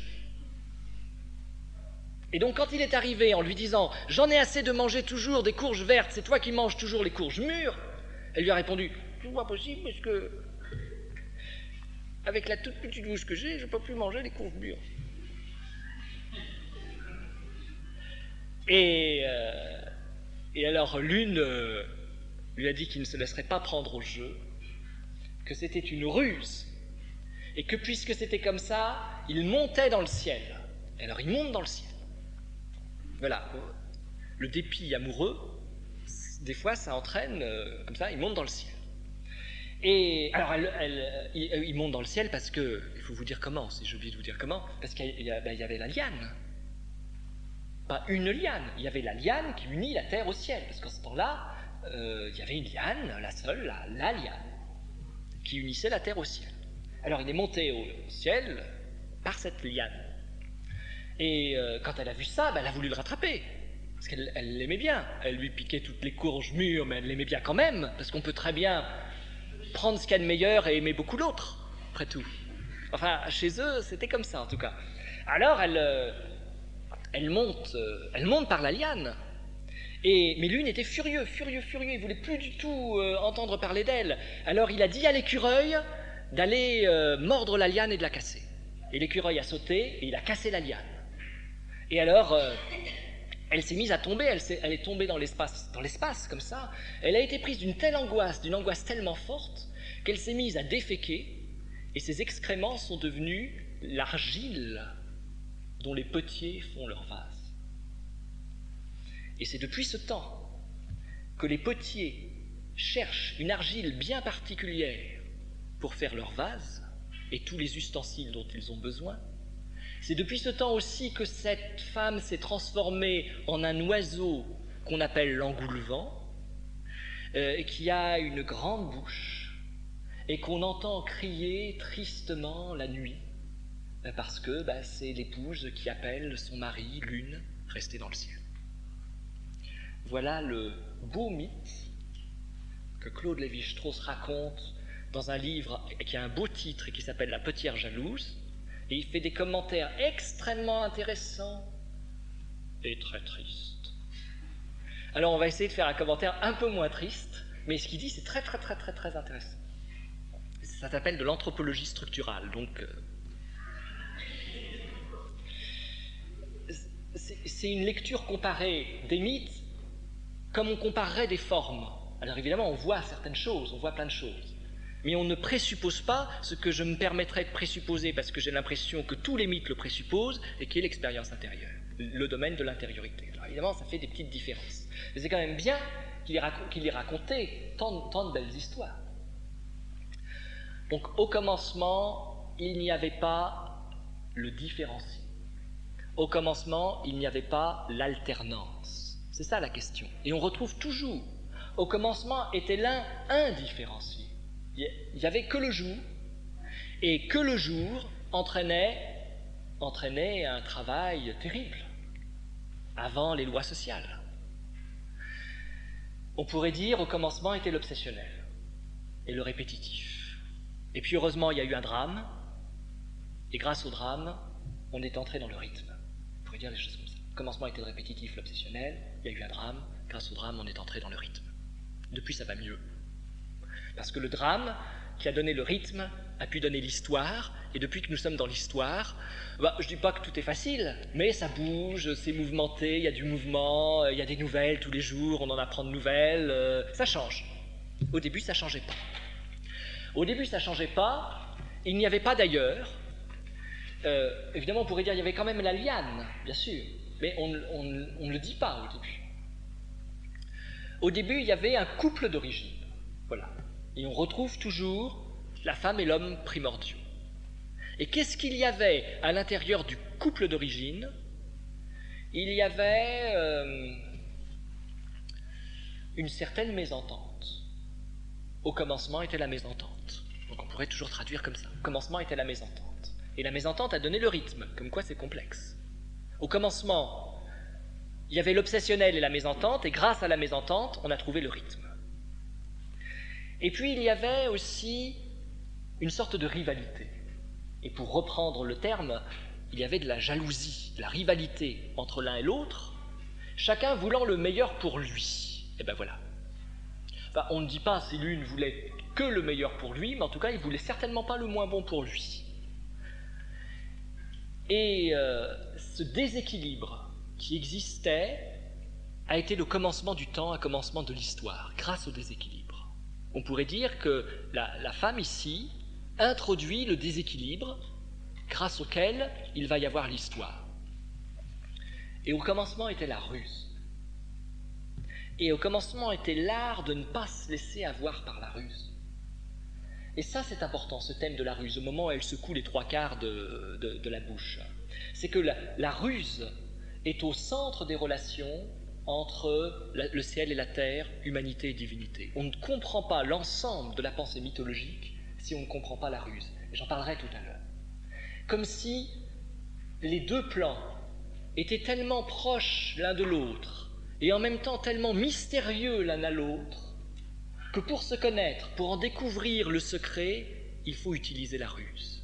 La ruse est nécessaire et déjouer la ruse est nécessaire pour qu'on comprenne le secret de l'autre. Donc l'une déjoue le secret de son épouse et à ce moment-là, il va entrer dans la séparation, il va séparer les plans. En deux temps. Premier temps, il monte à la liane, il remonte à l'origine. Il régresse, il remonte dans l'origine. Deuxième temps, il demande à l'écureuil, c'est-à-dire à la nature, un élément de la nature, de briser la liane, c'est-à-dire, comme tout à l'heure en Chine, on arrête la communication entre le ciel et la terre, on crée deux plans séparés qui vont avoir la nostalgie l'un de l'autre, qui vont être en appel l'un par rapport à l'autre. Il crée la séparation, et créant la séparation, il crée la naissance. Elle monte aussi, et le moment où Auju monte à la liane, ça symbolise en fait toute l'espérance humaine. Ça symbolise le moment où l'humanité, réalisant qu'elle a peut-être perdu quelque chose, a envie de retrouver ce qu'elle a perdu. C'est la nostalgie. Monter à la liane, c'est la nostalgie. C'est aussi toutes les tentatives de connaissance. Et au moment où elle est surprise par la liane qui est cassée, eh bien c'est la découverte du drame, c'est la conscience du drame. C'est quand on comprend que le cosmos, le monde, est établi sur un drame, sur une coupure. Et à ce moment-là, la défécation est un symbole bien connu chez certains enfants d'angoisse. C'est l'angoisse massive qui produit ce réflexe de défécation. Et c'est ça qui est le signe de l'angoisse humaine. Comme si, on va renverser pour rester toujours dans cette pensée une du mythe, comme si il y avait une relation entre le drame, l'angoisse et la matière, l'excrément en tant que matière, qui va devenir d'ailleurs matière de base pour la poterie. Comme si la découverte d'être simplement humain, coupé d'un autre plan, entraînait l'angoisse d'être de la matière. Et qu'il fallait se confronter à cette angoisse d'être de la matière. Et la poterie symboliserait à ce moment-là tout le travail, pas seulement matériel, tout le travail de transformation de la matière. Comme si grâce à cette cuisson, qui peut être une cuisson d'un objet, mais qui peut être aussi une cuisson psychique, grâce à cette cuisson, grâce à ce travail qui peut être un travail sur soi, on allait pouvoir reconstituer autrement le lien d'origine qui a été perdu. Comme si l'angoisse de la matière nous oblige à nous confronter à la matière, et confronter à la matière, il va falloir transformer l'excrément en terre précieuse, autrement dit, il va falloir transmuter la vie difficile. La part d'angoisse va essayer d'être transmutée en travail sur soi. L'excrémentiel va essayer d'être transmuté en ce qui est utile et ce qui est précieux. Et ce qui risque de se diluer, l'excrémentiel, va chercher à se transformer en ce qui est à l'épreuve du feu et qui ne risque plus de se diluer ni de dégénérer. Donc c'est comme ça qu'on pourrait lire, c'est une lecture parmi d'autres, c'est comme ça qu'on pourrait lire le mythe de l'union perdue. On voit de nouveau qu'il y a une relation entre ciel et terre, homme et femme, et on voit qu'il y a une relation entre la conception de la matière, entre la façon dont nous pensons la matière et la façon dont nous vivons comme un monde perdu, un autre monde que la matière. Et le fait qu'elle se transforme en engoulevent, et que l'engoulevent pousse son cri la nuit, surtout quand il y a de la lune, et que il paraît que c'est un cri très douloureux, enfin que les gens ressentent comme un cri de douleur, sans doute pas un cri de douleur pour l'engoulevent, mais qui est traduit comme ça pour les humains, je crois que ça souligne tout simplement que la nature porte en elle la mémoire des questions d'origine. Dans la nature se trouve la mémoire de tout ce qui s'est passé à l'origine. Alors, se pose là pour moi une question, c'est parce que je pensais raconter d'autres récits, plus longs les uns que les autres, et je réalise, en prenant plaisir à me plonger dans ces récits, que nous ne sommes plus tout à fait au commencement, et qu'il va falloir faire attention au temps, à la limite. Alors je vais essayer de me limiter, et puis quitte à en reprendre d'autres journées. Alors, d'autres histoires. En essayant pas trop longue quand même, parce qu'il y en a une, elle est très longue. Je ne pensais d'ailleurs ne parler que du début, mais le début lui-même est une histoire longue. Alors là, on dit qu'au commencement, il n'y avait pas de terre, il n'y avait pas de montagne, il n'y avait pas de nature, il n'y avait rien, que de l'eau. Il y avait de l'eau. Et dans cette histoire, là nous sommes de retour en Turquie, mais de nouveau chez des peuples qui avaient migré de chez les Mongols, donc nous sommes entre la Mongolie et la Turquie, ça semble très éloigné, j'étais très étonné, mais c'était comme ça. Et donc là il n'y avait rien que de l'eau, et il y avait juste un dieu qui volait autour, et un homme qui volait autour, et deux oies noires qui volaient autour. Voilà, c'était comme ça le commencement. C'était assez beau à voir. Il n'y a que de l'eau, un dieu qui vole autour, un homme qui vole autour, deux oies noires qui volent autour. Deux oies noires qui volent autour. Si on racontait l'histoire à des enfants, à la fin on leur dirait, et maintenant, on dessine le commencement. Mais ça ne se fait plus. À nos âges, on ne peut plus le faire. Mais ce serait bien peut-être de dire, et ça se termine par maintenant, on va dessiner, surtout ne pas oublier les oies noires qui volent autour. Et il y avait beaucoup d'eau. Et donc il se tenait dans l'eau. Il volait, il se tenait dans l'eau. Et qu'est-ce qu'il faisait dans l'eau ? Eh bien, Dieu ne faisait rien. Et il ne pensait rien. Il avait déjà atteint une certaine maturité, il ne pensait rien. Et l'homme, il pensait. Oui, ça, on le reconnaît tout de suite. D'ailleurs, sur des dessins d'enfants, on verrait tout de suite que l'homme, c'est celui qui pense. Ça se verrait tout de suite. Et donc, l'homme, il pensait. Il pensait quoi ? Il pensait à devenir plus grand que Dieu. Alors ça ne nous étonne pas. Et il n'avait que cette pensée en tête. Mais ça suffisait à ce que ça travaille tout le temps. Alors, qu'est-ce qu'il faisait ? Il soufflait, parce qu'il soufflait fort pour ramasser les eaux. Et en amassant les eaux, comme ça, il pourrait se grandir. Et puis en même temps, il jetait les eaux au visage de Dieu. Alors j'ai essayé de me représenter ce que ça a fait, et je me suis dit, c'est comme si on allait à Brignogan, et qu'on voyait des enfants qui jouent ensemble, et puis il y en a un qui éclabousse l'autre. Au commencement, l'homme éclaboussait Dieu. Voilà, comme ça, on pourrait dire ça. Et comme Dieu ne pensait rien, ça lui était complètement égal. Donc je continue ma phrase initiale. Au commencement, l'homme éclaboussait Dieu, et ça lui était complètement égal. Parce qu'il ne pensait rien. Et tandis que l'homme pensait à devenir Dieu. Voilà, nous avons à peu près la proposition de début. Et puis à force de souffler, parce qu'il souffle beaucoup, et puis il fait monter beaucoup les eaux, et puis il éclabousse beaucoup l'autre, alors à force, il tombe dans l'eau. Et alors il crie, je me noie, sauve-moi. Bon, alors Dieu voit un homme qui se noie, on a beau ne rien penser jamais, on ne va pas laisser un homme se noyer. Surtout des fois qu'il symboliserait l'humanité, ce serait bête. Donc il le rattrape un peu, puis il lui dit, mais tiens-toi au-dessus de l'eau. Alors l'homme se tient au-dessus de l'eau. Il suffit qu'on lui dise, il n'y avait pas pensé, il se tient au-dessus de l'eau, il ne tombe plus. Et Dieu fait naître un rocher de l'eau. Et l'homme s'assoit sur le rocher. Depuis, notre vie est stable, comme vous avez pu vous en rendre compte.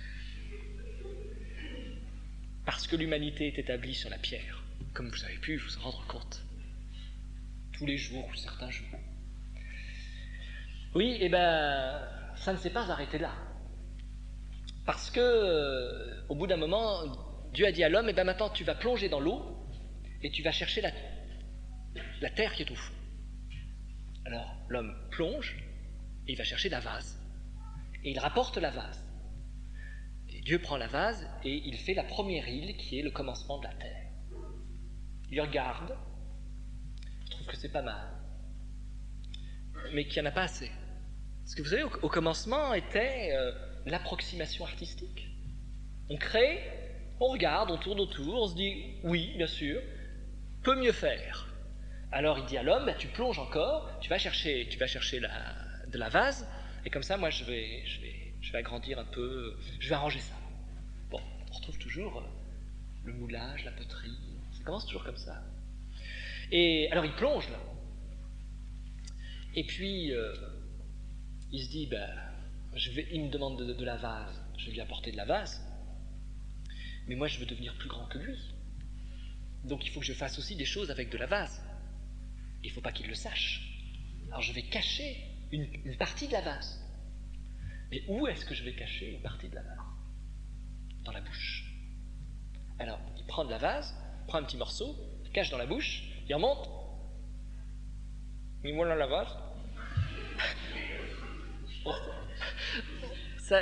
Il y a des choses qui se ressemblent. On pourrait faire des comparaisons mythologiques sérieuses. Et Dieu ne pense pas, alors il ne faut pas attention. Et puis il arrange son île, la terre, quoi, là où nous sommes. C'est à ce moment-là qu'il l'a arrangé. Petit volcan par-ci, montagne, enfin il a arrangé ça, quoi, pour que ça fasse joli, pour que quand on se promène, on se dise c'est vraiment pas mal. Et puis pendant ce temps, l'homme, ça n'allait pas du tout. Question santé, parce que la vase, elle travaillait dans la bouche, et puis ça travaillait, quoi, ça, processus de fermentation. Je ne peux pas vraiment vous expliquer, mais il n'en pouvait plus, quoi. Et alors tout à coup, il réalise qu'il étouffe. Il étouffe. Et il a juste le temps de faire signe à l'autre qu'il étouffe, qu'il a besoin d'aide. Alors comment est-ce que Dieu il l'a délivré, ça c'est sûr. Comment est-ce qu'il a fait? Est-ce qu'on peut imaginer que certains récits aient pensé à un grand coup amical entre les omoplates? C'est possible. C'est peut-être comme ça que les choses ont commencé. Ce côté amical, bourru, mais fais attention la prochaine fois, qui finalement constitue les relations de base entre divinité et humanité. Bon, l'eau, il a craché ce monde d'en bas, quoi. Cette terre qui est devenue le monde d'en bas, qui est redescendue dans l'eau, mais alors très très bas, dans le 9e monde, tout en bas, là où j'espère que nous n'irons jamais voir comment c'est.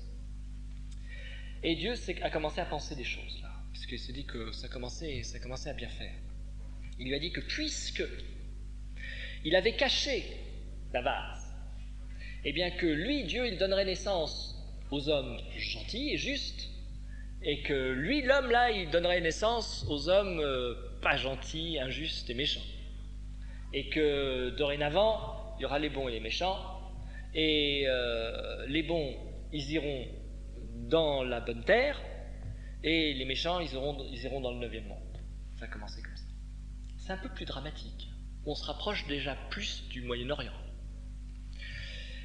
Et ça s'est passé comme ça parce qu'il fallait dire des questions d'origine. Et la question d'origine ici, c'est pas une question conjugale. C'est pas une question conjugale, mais c'est bien une question de rivalité. Ça recommence. On recommence avec la rivalité. Deux personnes, il y a deux gens qui sont tranquilles ensemble, et il y en a un, il va être plus grand que l'autre. On lui demande rien. Il était bien. Il était en train de tourner autour de l'eau. Ils étaient tous les deux en train de tourner autour de l'eau. Et s'ils s'ennuyaient de tourner autour de l'eau, ils pouvaient toujours aller regarder les deux oies noires en train de tourner autour de l'eau, ce qui était quand même un divertissement suffisant pour l'éternité. Ça ne lui suffit pas. L'eau, comme il n'y avait que de l'eau, on pouvait dire, elle devait être assez haute, puisqu'avec ça ne lui suffit pas. Il faut que ce soit plus haut. Il avait du souffle, c'est vrai. C'était quelqu'un qui avait du souffle.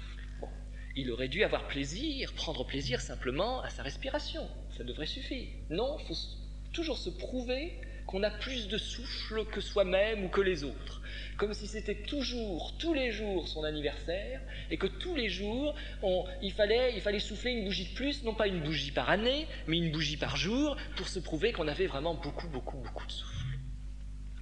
Alors, une fois qu'il a prouvé qu'il avait beaucoup de souffle, qu'il était très fort, que c'était quelqu'un qui était capable de faire lever du vent sur la mer, il a plongé. C'est toujours pareil. Chaque fois que quelqu'un veut prouver qu'il a beaucoup de souffle, qu'il est très fort, qu'il est capable de faire des tas de choses, il fait effectivement des tas de choses, et puis les autres se demandent, alors quand est-ce qu'il plonge? Bon, on attend encore un peu, ça y est, il est plongé, voilà. il est plongé. Et alors quand il plonge, il se rend compte qu'il ne peut rien faire, prise de conscience rapide, heureusement, il ne peut rien faire, et que seul l'autre peut le sauver. Voilà. Et alors il dit à l'autre, sauve-moi. Voilà, il suffit qu'il le dise, et hop, l'autre le sauve. Encore faut-il penser à dire à l'autre, sauve-moi. Imaginez que quelqu'un plonge, et n'ait pas l'idée que l'autre puisse le sauver. Ben, on ne le revoit jamais, c'est bête. Alors que quand vous plongez, il suffit de penser que l'autre sauve, et à ce moment-là, hop, vous vous retrouvez hors de l'eau. Et c'est ce que Dieu lui dit, il dit, tiens-toi hors de l'eau. Ça fait désordre. Tiens-toi bien, quoi. Les oies noires nous regardent. Alors l'homme se tient bien, et Dieu voyant sans doute que l'équilibre aurait pu être fragile, bon, ben il le fait asseoir, quoi. Et comme il n'y avait pas de chaise, ni de fauteuil, ni de canapé, ni de divan, ni rien, eh bien, on fait venir un rocher, et on s'assoit tranquillement sur un rocher. Et on pense qu'on va être tranquille, on va pouvoir enfin créer le monde. Et c'est vrai que la création du monde commence à ce moment-là, juste après le plongeon de l'homme. Comme quoi, c'était peut-être bien qu'il plonge. C'était peut-être bien qu'il sorte un peu de cette perfection-là, à quatre, tous les quatre qui tournent autour de l'eau, qui était la cinquième. Peut-être que finalement, l'homme, il a suscité l'histoire. Et Dieu voyant que l'homme avait suscité l'histoire, il s'est dit, bon, allez, va pour l'histoire.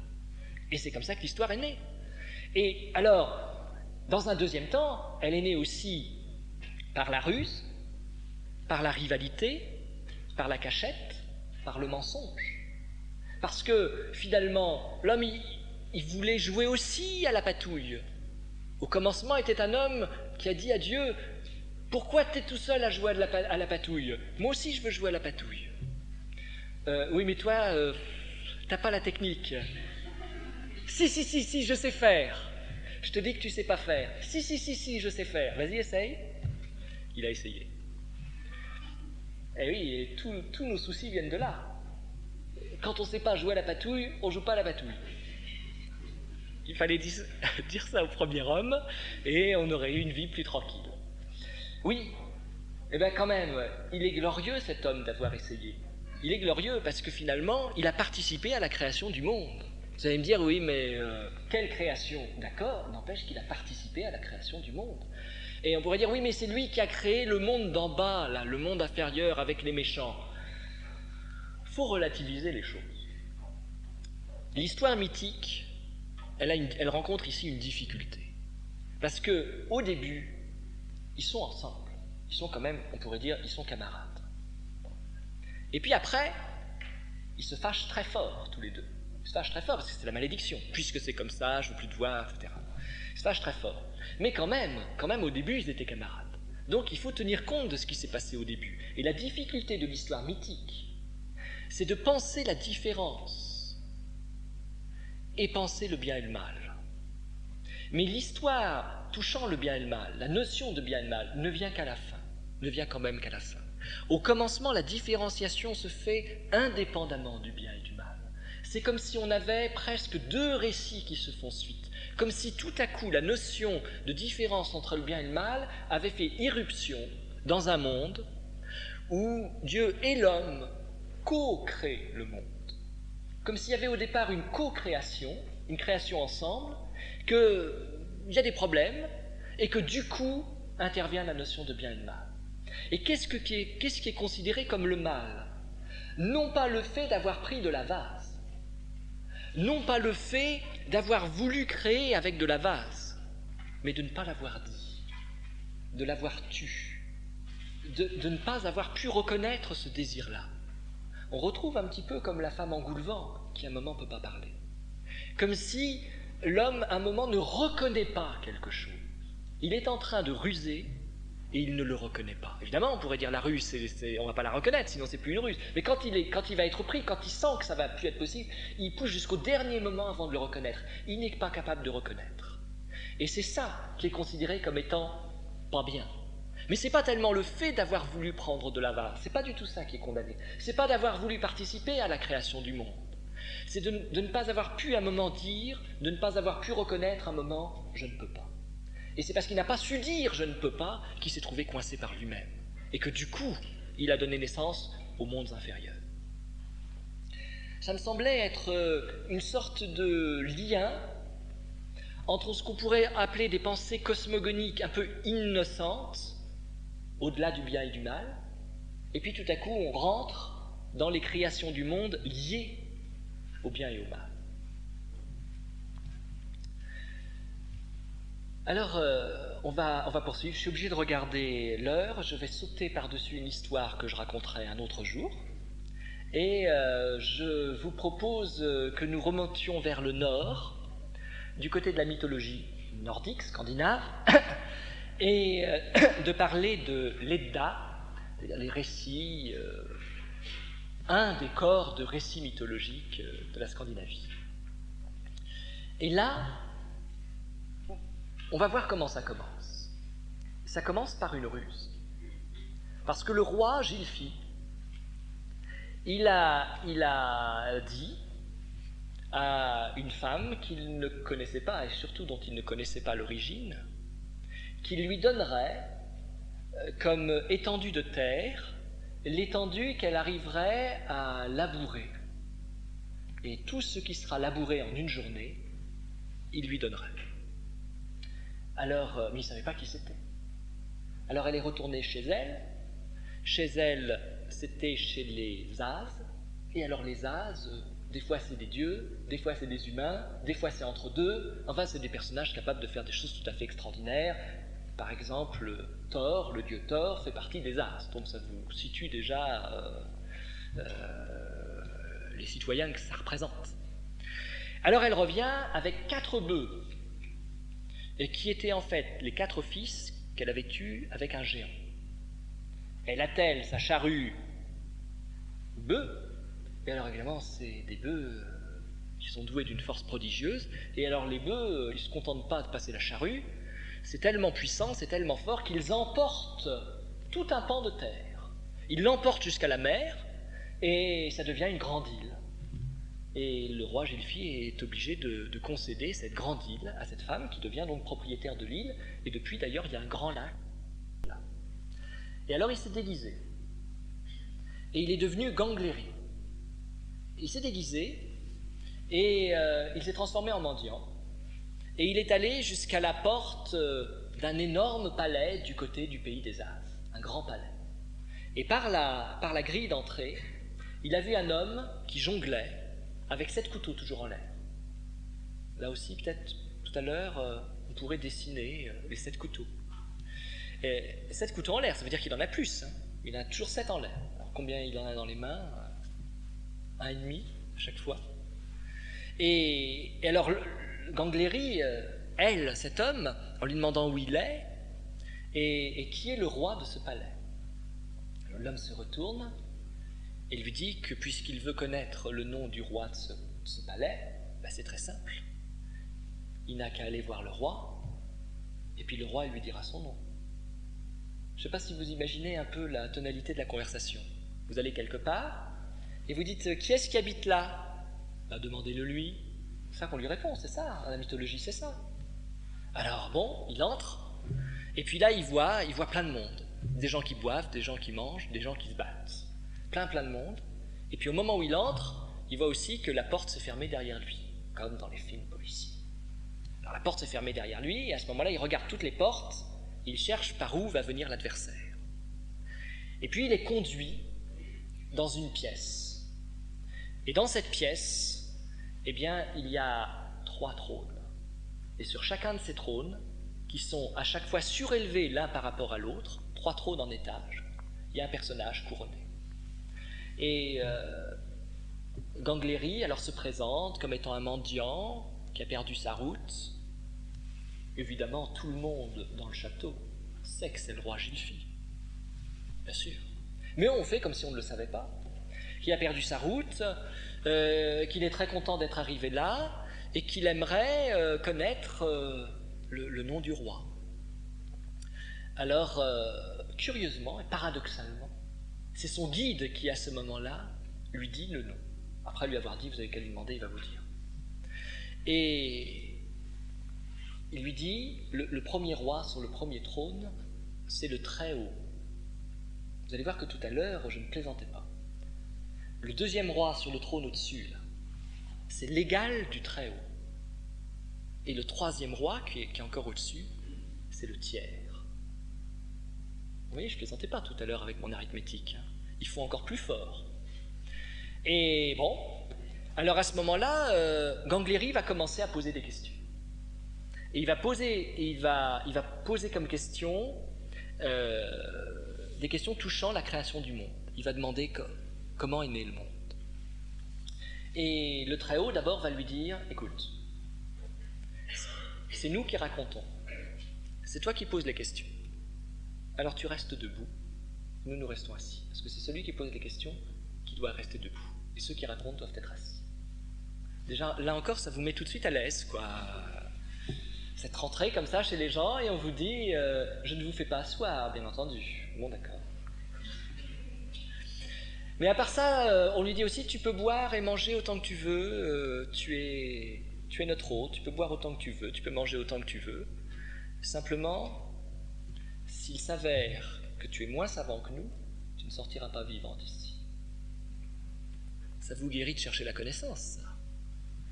Vous imaginez, vous êtes en quête de la connaissance, ça y est, vous y arrivez, vous êtes sûr. À 3, là, ils vont bien vous expliquer tout, quoi. Même si l'un ne sait pas très bien quelque chose, alors que chacun doit tout savoir, certainement que le deuxième ou le troisième vont dire. Simplement, si finalement, quand on rencontre les tout-connaissants, et qu'il faut être capable d'en savoir autant qu'eux, sinon on va mourir, c'est joué d'avance, alors c'est pas la peine. Il reste quand même, Gangleri, reste. Parce que c'est un homme plein d'espérance. Puis il veut savoir, quoi. Il a fait tout ce chemin, il s'est déguisé, c'est pas pour maintenant repartir. Alors, c'est là qu'il dit, je voudrais connaître le nom du Dieu qui a créé l'univers. Alors, le Très-Haut lui dit le nom, et il lui dit, et il a aussi 12 noms. Déjà, ça y est, vous demandez le nom, on vous dit le nom, alors vous dites, ça y est, je sais. Et puis au moment où vous savez, hop, on dit, il y a encore 12 noms. Alors vous écoutez les 12, poliment quand même. Hein. Vous voyez, deuxième, il faut que je me souvienne du premier, on en est déjà au quatrième, il faut que je me souvienne du second, on est au cinquième, je me souviens déjà plus du premier, on arrive au 12e, qu'est-ce qu'il a dit? C'est à peu près comme ça, quoi. Vous savez, c'est comme dans les présentations quand on commence dans des séminaires ou des petits groupes, on se présente, ça. Puis on me dit, ça y est, on ne sait plus du tout qui a dit. On fait le tour, on revient vraiment à la case départ. C'est-à-dire qu'on ne sait rien.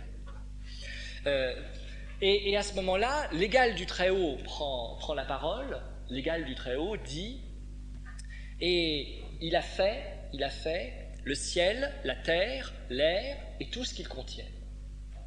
Et le tiers dit, oui, mais ce qui est le plus important, c'est qu'il a fait l'homme, il a fait son âme, l'âme de l'homme, et il a tout créé par avance jusqu'au combat final où il y aura la séparation entre les deux villes et entre les deux mondes, le monde glorieux de la vie et le monde ténébreux de la mort.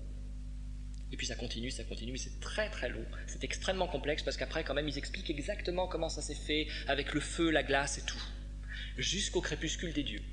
Parce que bien sûr il est question du crépuscule des dieux dans l'Edda. Alors ça commence comme ça. Et moi j'ai choisi de finir ce matin sur cette histoire parce que ce que je trouve extraordinaire, c'est justement comment ça commence. Et ça rejoint une de mes pensées, c'est que ça commence au milieu. C'est-à-dire que le récit touchant la création du monde, ce récit touchant la création du monde, vient au milieu d'une expérience personnelle.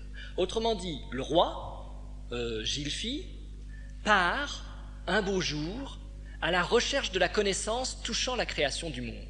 On ne dit pas au commencement ça s'est passé comme ça, on ne dit pas ça. On dit au commencement il y a quelqu'un qui était perdu, qui ne savait pas et qui a essayé de comprendre. Voilà, c'est ça. Comme si le commencement du monde, cette fois-ci, n'était pas simplement comparé à la naissance d'un enfant, ce que nous avons vu souvent, surtout pour la mythologie chinoise, mais que la création du monde était comparable à la conception du monde. C'est-à-dire qu'il y a une analogie entre le monde qui se crée et l'homme qui le comprend. Le moment où le roi va comprendre, c'est le moment où il a droit au récit de la création. Comme si le récit de la création du monde, c'était pas simplement de raconter ce qui s'était passé au commencement, c'était de dire que quelqu'un est en train de comprendre quelque chose. Et que naître, de ce point de vue, c'est comprendre. Gangleri est en train de naître parce qu'il est en train de comprendre. Et pour comprendre, il faut qu'il se déguise en mendiant, c'est-à-dire symboliquement qu'il devienne mendiant. Le roi Gylfi ne peut rien comprendre. Il faut que le roi Gylfi devienne le mendiant Gangleri pour pouvoir comprendre. Il faut qu'il abolisse son pouvoir, il faut qu'il perde sa souveraineté, il faut qu'il perde sa puissance, il faut qu'il perde son orgueil, qu'il devienne vraiment à l'égal du mendiant, il faut qu'il s'exile, et c'est quand il n'a rien, qu'il est exilé, qu'il est vraiment le mendiant parfait, c'est à ce moment-là qu'on lui explique comment a été créé le monde. Ça voudrait dire qu'on ne peut pas comprendre le sens dans les mythes d'origine, où on ne peut rien comprendre à la naissance si on reste dans l'orgueil du savoir, dans l'orgueil de la volonté de puissance. On ne peut comprendre qu'à partir de la position de mendicité, c'est-à-dire celui qui reconnaît qu'il ne sait rien, qu'il ne comprend rien, et qu'il a envie d'avoir quelques éléments de réponse. Il faut dire aussi que la femme qui lui avait volé la terre dans l'histoire, elle l'avait volée par ruse. Et on retrouve la double ruse. Le monde des As ruse avec le roi Gylfi, et le roi Gylfi va ruser avec le monde des As. Simplement, la différence, c'est que les habitants du château savent qu'ils rusent. Et ils doivent penser que c'est une pauvre ruse. Mais ils ne lui disent pas « Ah, on te connaît, tu es le roi Gylfi ». On lui dit pas « C'est une pauvre ruse, allez, déguise-toi autrement, on t'a vu ». On ne lui dit pas, comme dans les jeux d'enfants « Vu, là derrière l'arbre, on t'a vu ». Non, on fait comme si. Donc, c'est comme si les personnages du château rusaient avec la ruse. Parce que si quelqu'un ruse avec vous, et que vous savez qu'il ruse, ne lui dites pas que vous savez. C'est bête, parce que vous pouvez ruser sans ruser. En ne disant pas que vous savez qu'il ruse, vous êtes dans la ruse parfaite. La ruse parfaite, c'est quand l'autre croit qu'il vous ruse, alors que non. Ça, c'est la ruse parfaite. Donc, les As n'ont même plus besoin de ruser avec Gangleri, ils sont dans la ruse parfaite, et Gangleri croit qu'on ne le reconnaît pas, alors que tout le monde l'a reconnu. Il entre par la porte, et au moment où il entre par la porte, il rencontre le jongleur aux 7 couteaux, et ce jongleur aux 7 couteaux, c'est ce qu'on appelle dans les récits traditionnels le gardien du seuil. Le gardien du seuil qui est là pour impressionner l'homme. Et Gangleri, on pourrait dire, c'est celui qui ne se laisse pas impressionner. Alors ça, c'est sa force. Il ne se laisse pas impressionner, et quand on lui dit après « tu ne sortiras d'ici que si tu n'es pas moins savant que nous », c'est encore une menace, une façon de l'impressionner, et Gangleri va devenir l'homme qui ne se laisse pas décourager. Parce que n'importe qui se serait laissé décourager en disant « si c'est comme ça, vous pouvez me tuer tout de suite, parce que jamais je n'obtiendrai votre connaissance ». Donc on pourrait dire qu'il ne se laisse pas impressionner, il ne se laisse pas décourager, il ne se laisse pas désespérer, et il continue. Et il continue et il pose les questions. Et nous sommes là dans un récit à caractère un peu initiatique, c'est-à-dire il y a le mendiant chercheur qui pose les questions. Comme dans un certain nombre de récits celtes, les récits initiatiques celtes, c'est ça, il y a quelqu'un qui pose des questions, et alors les autres donnent des éléments de réponse, parce qu'on estime qu'il a droit aux réponses parce qu'il est entré dans le château. Évidemment, ce qui est beau et étonnant, alors dans les récits, dans les livres, il y a des images, des illustrations de ça, c'est les 3 trônes. On trouve des 3 trônes, avec les 3 personnages couronnés, les 3 rois qui sont sur les 3 trônes. Et on retrouve ici une arithmétique paradoxale. Puisque le premier est appelé le Très-Haut, or il est tout en bas. Le deuxième, qui est plus haut, est appelé l'égal du Très-Haut, alors qu'il est au-dessus. Et le troisième, qui est au-dessus encore, est appelé le tiers. Et on a l'impression ici que justement, il faut plonger complètement la pensée dans le paradoxe. Il faut que nous ne sachions plus compter 1, 2, 3, 4, 5. Il faut que l'homme soit totalement désorienté dans ses représentations du temps, de l'espace, des rythmes, des séries arithmétiques, pour qu'il puisse naître, non pas ici dans son corps, mais naître à une nouvelle façon de voir le monde. Il faut qu'il soit déboussolé, je crois que c'est le terme qui serait le plus juste, il faut qu'il soit complètement déboussolé pour qu'il entende parler de la naissance du monde. Et puis, c'est là qu'on lui dit les choses. Et l'importance du nom, ce que je disais tout à l'heure, le premier qui lui répond à la question du nom du Dieu d'origine, du Dieu créateur d'origine, il lui donne le nom, mais immédiatement après, il donne les 12 noms. Autrement dit, il donne un élément de connaissance, et ensuite il donne suffisamment de complexité, suffisamment de confusion pour qu'on ne sache plus. Ça fait un peu penser à certains cours où on vous dit, vous allez voir, ça va être simple. Vous écoutez le début, ça vous semble simple, et puis à chaque fois ça vous semble simple, c'est comme ce que j'exprimais un peu tout à l'heure, à chaque fois ça vous semble simple, et vous ne comprenez pas pourquoi à la fin, vous n'avez rien compris. Comme si justement il y avait un moment, un afflux de connaissances tel qu'on ne peut plus l'ingurgiter, qu'on ne peut plus l'assimiler. C'est-à-dire que celui qui est entré dans la pièce où il va tout savoir, il va tellement tout savoir qu'il ne sait plus. Et il va y avoir la deuxième réponse qui est la création de la nature. Il a créé le ciel, la terre et tout ce qu'ils contiennent. Ça veut dire qu'il va y avoir 3 récits pour la même réalité. Donc il n'y a pas un récit de création du monde. Il y a 3 paroles pour dire la même réalité. Ça veut dire, on va retrouver la question de la lecture, il n'y a pas une bonne lecture. Il y a des lectures possibles. Pas seulement des lectures possibles des mythes, mais des lectures possibles de la réalité. On dit une chose, c'est pas faux, mais on peut dire autre chose.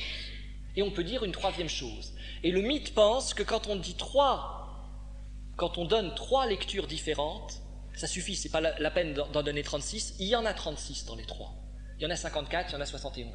Il y a tout le divers dans le 3.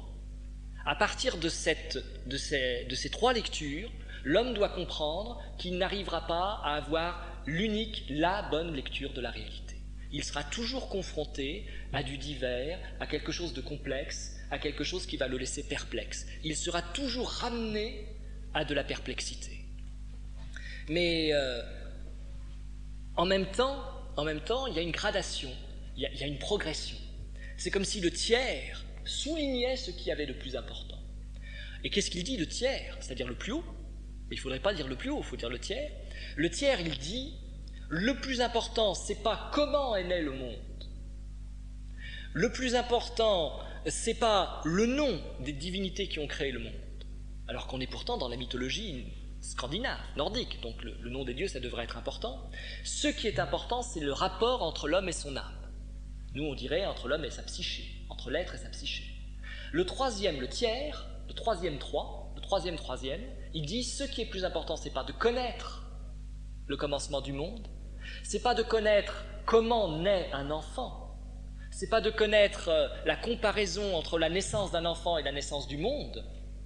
Ce qui est le plus important, c'est de comprendre la relation de chaque être avec sa psyché, avec son âme, autrement dit, dès le commencement, de comprendre les relations qu'un enfant qui naît entretient avec sa psyché, avec son âme. Puisque dès le commencement, c'est ça qui compte. Dès l'instant que le monde commence, l'enjeu n'est pas de savoir comment il est commencé. L'enjeu, c'est les relations avec l'âme. C'est ça que dit le tiers. Et c'est ça qui va être finalement la parole qui va rester pour Gangleri. Alors Gangleri va continuer de poser des questions, on va lui répondre, mais de temps en temps, on va aussi l'envoyer promener. Il va avoir des réponses de plus en plus complexes, et ça va, comme ça, il va y avoir une sorte de déploiement de l'histoire du monde jusqu'au crépuscule des dieux. Et ce qui est aussi important à ce moment-là, c'est que la fin soit comprise dans le commencement. L'allusion claire au crépuscule des dieux est finalement dite dès l'origine. L'origine contient la fin. L'origine a déjà prise sur la fin. Il s'agit donc bien d'une naissance, c'est-à-dire d'une croissance, c'est-à-dire que va se déployer une vie qui contient sa fin dès le commencement. Voilà quelques mythes d'origine, j'en ai sauté volontairement, parce que sinon ça aurait été pris sur le déjeuner. Et que dans les sociétés traditionnelles, le mythe ne prend jamais sur le déjeuner. Donc ces mythes sont en relation très libre avec la naissance, ils jouent autour, et ils prétendent aussi parler, on l'a vu surtout à la fin, des enjeux psychiques autour de la naissance. On voit aussi comment, de temps en temps, ils sont dans une perspective très innocente sur « voilà comment ça s'est passé », et de temps en temps, ils plongent dans les questions morales sur le bien et le mal.